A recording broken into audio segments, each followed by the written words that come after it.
अब फटाफट नजर डालते हैं कुछ और बड़ी खबरों पर। सीएम अखिलेश यादव ने अपने सरकारी आवास पर विधायकों के साथ बैठक में बड़ा फैसला लेते हुए शिवपाल समेत 4 मंत्रियों को कैबिनेट से हटा दिया है। शिवपाल के अलावा मंत्रिमंडल से नारद राय, ओम प्रकाश सिंह और सादाब फातिमा को भी बाहर का रास्ता दिखाया गया है। इसके अलावा अखिलेश ने बैठक में कहा कि जो भी अमर सिंह के साथ है उनको हटाया जाएगा। जिस व्यक्ति ने पार्टी में झगड़े पैदा किए उनको माफी नहीं दी जाएगी। बैठक में शिवपाल समर्थकों को नहीं बुलाया गया था। बैठक में किसी को भी फोन ले जाने की अनुमति नहीं दी गई थी। इस बैठक में शामिल होने के लिए 16 एमएलए और 6 एमएलसी को न्योता नहीं भेजा गया। करण जौहर की फिल्म ए दिल मुश्किल को लेकर चल रहे विवाद पर अब एक नया मोड़ आ गया है। भारतीय सेना ने सेना कल्याण कोष में 5 करोड़ रुपए का योगदान लेने से मना कर दिया है। दरअसल मनसे प्रमुख राज ठाकरे ने कहा था कि अगर कोई फिल्म निर्माता अपनी फिल्म में पाकिस्तानी कलाकार को लेता है तो उसे सेना कल्याण कोष में 5 करोड़ रुपए का योगदान करना होगा। सेना के कुछ सेवारत और रिटायर्ड अधिकारियों ने कहा कि सेना एक गैर राजनीतिक और धर्मनिरपेक्ष संगठन है और राजनीतिक फायदा उठाने के लिए इसके नाम का इस्तेमाल नहीं किया जाना चाहिए। भारत और पाकिस्तान के रिश्तों में तनाव के बीच बीजेपी के वरिष्ठ नेता सुब्रमण्यम स्वामी ने पाकिस्तानी कलाकारों के भारत में काम करने पर पाबंदी लगाने की मांगों का समर्थन किया है। स्वामी ने कहा कि उन्हें देश में काम करने की इजाजत देकर भारतीय लोगों की चेतना को कमजोर नहीं किया जा सकता। न्यूयॉर्क यूनिवर्सिटी के छात्रों की ओर से आयोजित भारत एवं पाकिस्तान एक उप महाद्वीपीय मामला शीर्षक वाले एक सम्मेलन में स्वामी ने कहा, आज हम ऐसी स्थिति में हैं जिसमें हमें देश के दिमाग को इस बात के लिए तैयार करना है कि भविष्य में ऐसी संभावना पैदा हो सकती है कि हमें युद्ध करना पड़े। हम पहले ही पाकिस्तान के साथ 4 बार युद्ध कर चुके हैं। ये कोई असाधारण बात नहीं है। छत्तीसगढ़ सीएम डॉक्टर रमन सिंह ने राजनांदगांव से जुड़े फिल्मकार स्वर्गीय किशोर साहू के जन्म के 100 वर्ष पूरे होने पर आयोजित शताब्दी समारोह का शुभारंभ किया। पद्मश्री गोविंदराम निर्मलकर ऑडिटोरियम में आयोजित इस कार्यक्रम में मुख्यमंत्री ने स्वर्गीय किशोर साहू को राजनांदगांव ही नहीं बल्कि छत्तीसगढ़ का गौरव बताया। उन्होंने छत्तीसगढ़ की माटी से जुड़े इस महान फिल्मकार की स्मृति में राष्ट्रीय स्तर पर सर्वश्रेष्ठ फिल्म निर्देशक को सम्मानित करने के लिए छत्तीसगढ़ सरकार द्वारा 10 लाख रुपए भी स्वीकृत करने की घोषणा की। मुख्यमंत्री ने छत्तीसगढ़ सरकार द्वारा छत्तीसगढ़ फिल्मों के सर्वश्रेष्ठ निर्देशक को भी सम्मानित करने के लिए 2 लाख रुपए के पुरस्कार शुरू करने की भी घोषणा की। जम्मू कश्मीर कठुआ जिले में अंतर्राष्ट्रीय सीमा पर कल पाकिस्तानी सैनिकों के हमले में घायल हुए बीएसएफ के जवान गुरनाम सिंह की रात में मौत हो गई। पुलिस के अनुसार 26 साल के इस जाबाज ने यहां के सरकारी मेडिकल कॉलेज एवं अस्पताल में रात करीब 11:45 पर अंतिम सांस ली। इसी अस्पताल में कल से उनका उपचार चल रहा था। गुरनाम कल सुबह घायल हो गए थे जब पाकिस्तानी सैनिकों ने उन्हें निशाना बनाया। कठुआ जिले में अंतर्राष्ट्रीय सीमा पर घुसपैठ के बड़े प्रयास को नाकाम करने में उनकी अहम भूमिका रही थी। बीएसएफ ने पाकिस्तानी गोलीबारी का मुंहतोड़ जवाब देते हुए पाकिस्तान रेंजर्स के 7 लोगों और एक आतंकवादी को मार गिराया था। पूरे देश के साथ मेट्रो टीवी भी शहीद गुरनाम की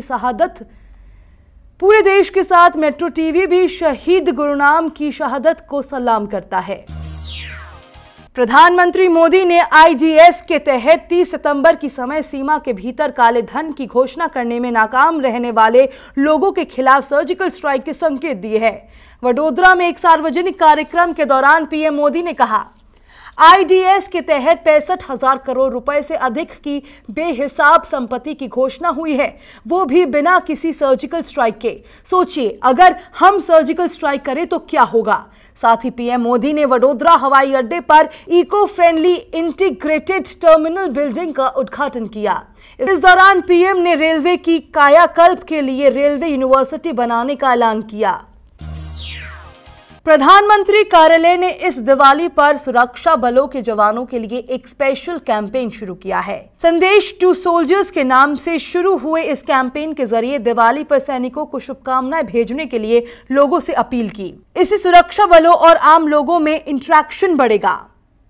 इस कैंपेन के तहत 4 मिनट का एक वीडियो जारी किया गया है। वीडियो की शुरुआत में एक बच्चा अनजान सैनिक को पत्र लिखते हुए दिखाया गया है। पीएमओ को उम्मीद है कि ये वीडियो सोशल मीडिया पर वायरल हो जाएगा। वीडियो में पीएम मोदी भी लोगों से सैनिकों को दिवाली पर शुभकामनाएं भेजने के लिए अपील कर रहे हैं। पीएम मोदी ने कहा, मेरे प्यारे देशवासियों, हर त्योहार पर हम अपनों को याद करते हैं। इस दिवाली हम सभी देशवासी हमारी रक्षा के लिए, सुख चैन के लिए अपनी जिंदगी खपा देने वाले सुरक्षा बलों को दिवाली की शुभकामनाएं भेजें। कबड्डी वर्ल्ड कप में ईरान को हराते हुए भारत ने 8वीं बार वर्ल्ड कप जीतने का गौरव हासिल किया है। भारत ईरान को 38-29 से मात देते हुए लगातार तीसरे बार खिताब अपने नाम करने में कामयाब रहा। वर्ल्ड कप जीतने के बाद पूर्व क्रिकेटर वीरेंद्र सहवाग ने ट्विटर पर पीएम को बधाई दी। इतना ही नहीं, वे ब्रिटिश जर्नलिस्ट पियर्स मॉर्गन की क्लास लेते हुए नजर आए। वर्ल्ड कप जीतने के बाद सहवाग ने ट्वीट में लिखा, ये जज्बा, ये स्पिरिट हमको दे दे ठाकुर। अजय ठाकुर, आप रॉकस्टार है। हार को जीतने वाले को टीम इंडिया कहते हैं। चैंपियंस। फिर अपने दूसरे ट्वीट में ब्रिटिश पत्रकार पियर्स मॉर्गन को घेरते हुए लिखा, भारत ने कबड्डी का आविष्कार किया और 8वीं बार वर्ल्ड चैंपियन बना। लेकिन कुछ देश ऐसे हैं जिन्होंने क्रिकेट का आविष्कार किया था, लेकिन अब सिर्फ टाइपोज को ठीक करने में आगे हैं।